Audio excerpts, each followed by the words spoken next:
Hey, what's up, everyone? It's Zach, aka Keats39 here, filling in for Hold the Door DFS for this Sunday night Showdown slate. Uh, it's pretty interesting slate, especially due to pricing. So I'm gonna jump right into it. Uh, Looking at it, the Rams are 3-point favorites, and I'm actually surprised that it's only three. This game is gonna be one of my higher total or betting games for straight up betting, as I think the Rams are significantly better than the 49ers right now. Um, so, from a DraftKings perspective, Jared Goff here is highest priced player and 100% deserves to be. My favorite builds are all going to be the Rams passing attack. Uh, they've been atrocious against the pass lately. Just saw Fitzpatrick absolutely destroy them. Had like 300 yards at halftime last week, or it was something crazy. Uh, Spreading the ball around to everybody, and I'd be surprised if we don't see the Rams and Jared Goff do the same. Uh, the stacking options with him, Cooper Cup, he's probably my favorite captain option. For this one, I think his upside is through the roof. 49ers are missing their slot corner, uh, and I just fully expect uh, Cooper Cup to take advantage. With that being said, I do love Robert Woods as well. Priced a little cheaper.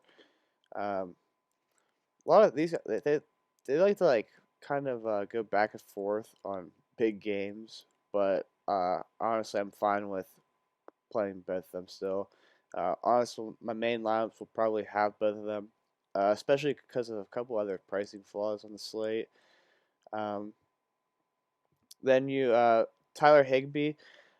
He's more of a GPP only play. He has a lot of touchdown upside, but his routes run have been really bad lately.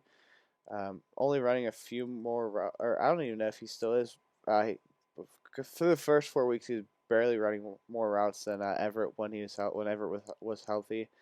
Um, Last week, I don't know if he did. I think I did see that he did not run more routes than him. Uh, so like only two target. He's topped five targets one time. Uh, so really, it's so really touchdown dependent. Don't get a price discount on him either. Um, with that being said, going to Jared Everett, he's still a tougher guy to play too, just because there's cheaper guys than him that have the same floor. So like 4,600. If I'm in this range, cash lineups, I'm gonna get one of the kickers every single time. GPP Jared Everett is very talented, so like I get to play there. But overall, it's really tough to play either of these tight ends here, as you're really banking on a touchdown. Whereas I expect Cooper Cup and Robert Woods to do a lot of the works uh, for yardage wise. And then you go to the running backs. This situation's a mess for fantasy purposes for running backs.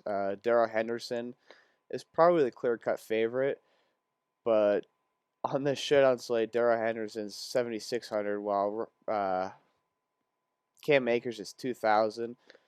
I'm gonna like Cam Akers. I'm gonna play over Darrell Henderson 100 times out of 100. He was the best running back last week, averaging a little over 6 yards a carry. And it's his first game back from injury. Like he came in week one and he looks like the guy. Gets hurt. Darrell Henderson has a couple big games, um, but there's like a 6,000 point price difference between the two is just absurd to me. So I can't see myself playing Henderson in any cash lineup, and it's gonna be tough for me even playing him in a GPP. And then going down even further, you have Malcolm Brown at 1.6, and he had 8 carries for 30 yards last week. So at 1.6, you're getting a guy that had 10 touches last game. And he seems to be like the guy that they want in on passing plays. So say the 40, like if you're building a lineup where you think the 49ers are going to win, Malcolm Brown is the running back you're going to want to have, as he's the pass catcher, so to say. Um, yeah, really just and that last play that I like from them, and I actually like him a decent amount, is Josh Reynolds. Um, he seems to have passed Van Jefferson for the time being as the wide receiver three. Um, he's only 2.6 as well, and his low fantasy game is 5 for the last 4, and he's drawing like 5 targets a game.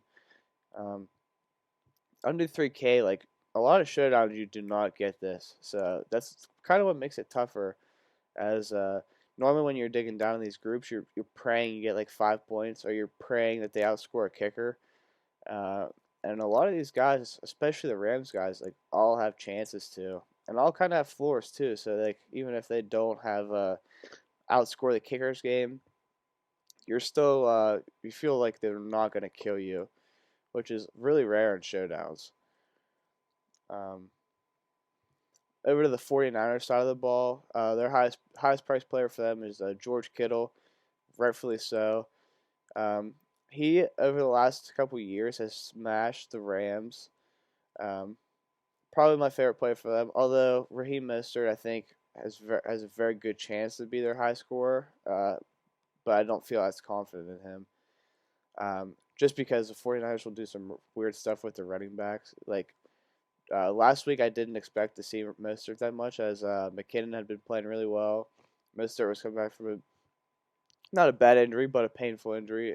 It came back pretty quick. Um, but it was the Mostert show last week. Uh, so between the two, if I had to pick one, I'm picking Mostert, especially for cash. But a lot of that has to do with I could see Jalen Ramsey guarding Kittle, Debo, or Ayuk. Like I have no clue, and part of me is nervous about that because the Niners like to do like motions and sweeps with Mostert or with Debo and Brandon Ayuk.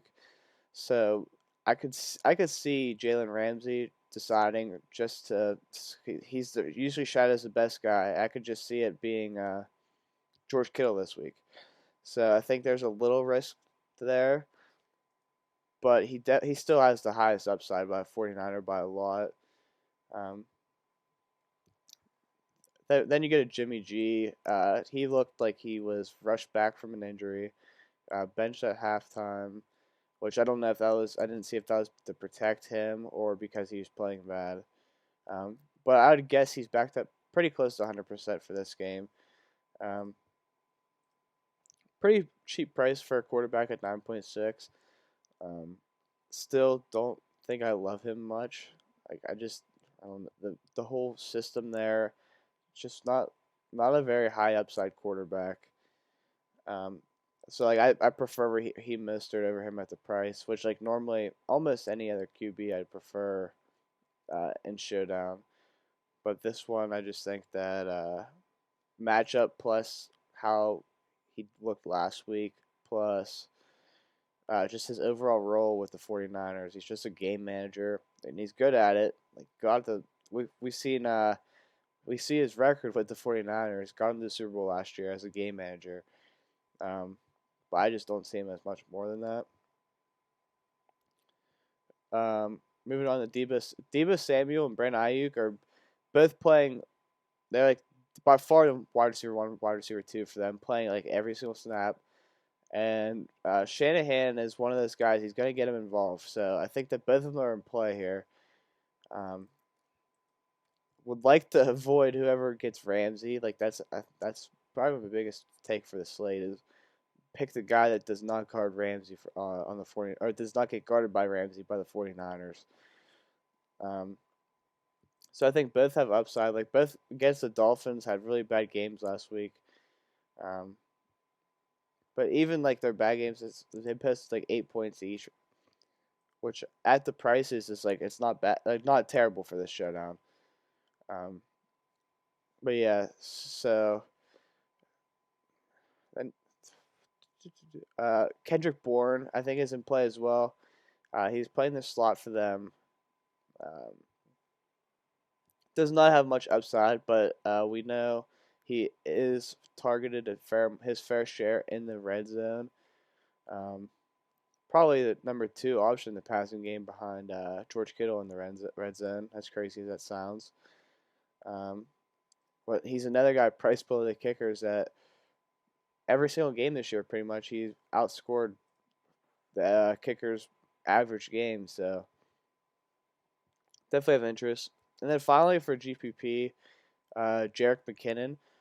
He's a guy that he's very talented. The 49ers invested heavily in him. He proved he was capable when he took over for Mostert, especially if Jeff Wilson misses, because that opens up a few snaps. So I could see it being a 70-30 timeshare or something like that.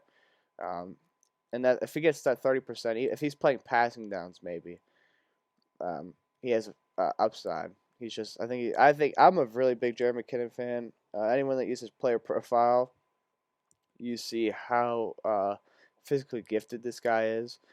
Had a couple bad injuries, so didn't get to see as much of him as we'd like. But he's 2.4, which is pretty significant drop. So yeah, I just think that you have to consider him. But there's a lot of guys that are below that 3 point or before 4K, we'll say, with the kickers. So it's going to be an interesting lineup construction. And I guess I got to mention Kyle Juszczyk. He's $600, and they look to get him the ball a couple times every game. He's probably like the most fun fullback in the league.